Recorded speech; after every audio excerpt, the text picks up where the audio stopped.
اب سیدنا عباس علمبردار، یہ امام حسین کے بڑے بھائی، یہ چھوٹے بھائی جو حضرت علی کی دوسری بیوی سے ہیں، یہ آئے، خیمے میں تھے، بیویوں کی بچیوں کی حفاظت کر رہے تھے. ننھی سکینہ آئیں اور کہا چچا جان پیاس کی شدت سے حلق میں کانٹے پڑ گئے ہیں، 3 دن ہو گئے ہیں میرے عزیزو، ہم نے رمضان کو محسوس کیا ہے، آج بھی روزے سے ہوں گے، ابھی دن نہیں ڈھلا ہے، لیکن پیاس کی شدت ابھی سے ہمیں پریشان کرتی ہے.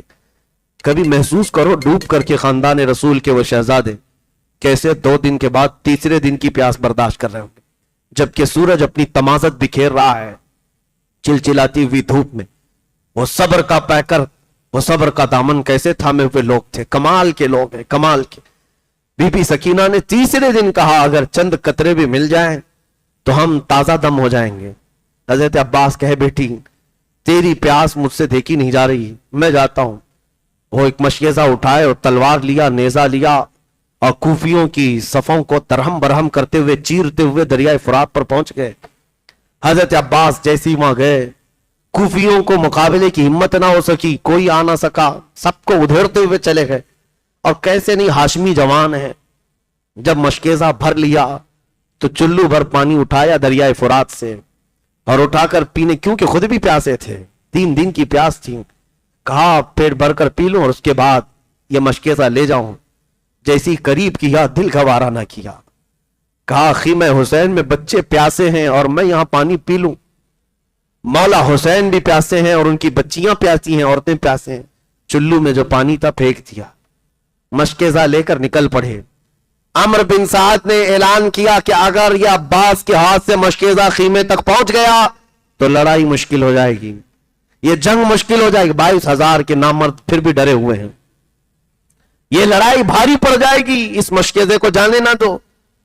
دھوکے سے ایک کوفی آیا اور پیچھے سے حضرت عباس کے کندھے پر تلوار سے ایسے وار کی کہ ان کا ہاتھ کٹ گیا.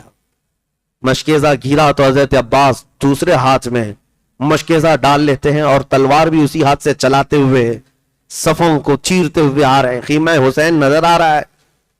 کوفیوں نے پھر جتھے کے ساتھ حملہ کیا، ان کے دوسرے بازو کو کاٹ دیا. دونوں ہاتھ مونڈھوں سے اگر کٹ جائیں اور پانی کا بھرا ہوا مشکیزہ گیرا ہو، ہمت تو ٹوٹ جانا چاہیے. لیکن اس عباس کی جرات کو سلام، دانتوں میں مشکیزہ اٹھایا، منہ سے اٹھا لیا اور کہا کسی طرح یہ خیمہ حسین تک پہنچ جائے، ہاتھ گئے ہیں تو جانے دو. ان کو ہاتھوں کی پرواہ نہیں تھی. ہماری انگلی پر زخم ہو جائے تو ہم مرہم پٹی کے لیے بے قرار ہو جاتے. کٹ گئے بازو، لیکن مشکیزہ دانتوں میں اٹھا لیا. جانے لگے تو کوفیوں نے تیر مار مار کر کے مشکیزے کو پھوڑ دیا، اور مشکیزے کا پانی جب بہنے لگا تو عباس کی آنکھوں سے آنسو بہنے لگے. بڑی محنت سے سکینہ کے لیے پانی لایا تھا اور کہا کہ خیمہ حسین کی طرف جانے کی اب ہمت نہیں ہوتی. پوچھے گی بچی پھر سے کہ چچا پانی لائے، میں کیا کہہ سکتا ہوں. تو عباس علمبردار کہنے لگے مولا اس سے بہتر ہے کہ میں خالی ہاتھ تیرے نبی کے گھرانے کی طرف جاؤں، مجھے تو اپنی بارگاہ میں بلا لے. حضرت عباس علمبردار مشکیزہ پانی کا لانے کے لیے نکلے ہوئے تھے. کوفیوں کے جتھے نے ایسا گھیر لیا کہ ان کو نیزے مار مار کر کے زمین پر لٹایا اور ان کی گردن کو الگ کر دیا، شہید کر دیا. حضرت عباس جیسے ہی شہید ہوئے، دور سے امام علی مقام دیکھ رہے تھے، دوڑتے ہوئے چلے آئے. کوفی ہٹ گئے تھے، شہید کرتے اور ہٹ جاتے، اپنے خیمے میں چلے جاتے یا اپنی فوج میں جا کر مل جاتے.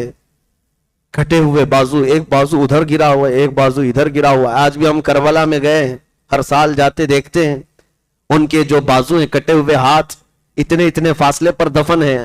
الکف الیمنا الکف الیسرا لکھا ہوا ہے، سیدھا ہاتھ اور بایاں ہاتھ بہت دور دور دفن کیا گیا ہے. اور لاشا کٹا ہوا میدان میں ہے. 56 سال کی عمر ہے سیدنا امام حسین کی. آئے اور کہا مجھے کسی غم نے اتنا کمزور نہیں کیا جتنا میرے بھائی عباس کی شہادت نے کیا ہے. آئے اور اس لاش کو اٹھایا تو رب العالمین کی بارگاہ میں یوں کہا تھا الآن انکسر ظہری، اے مولا میری ریڑھ کی ہڈی ٹوٹ گئی، میری ریڑھ کی ہڈی ٹوٹ گئی. اور اس لاشے کو لائے، اپنے سگے بھائیوں کا جسم اٹھاتے ہوئے یہ 56 سالہ نواسے رسول، تمہاری ہر ادا پر کروڑوں سلام ہے حسین، تمہارے ہر عزم حوصلے پر لاکھوں سلام.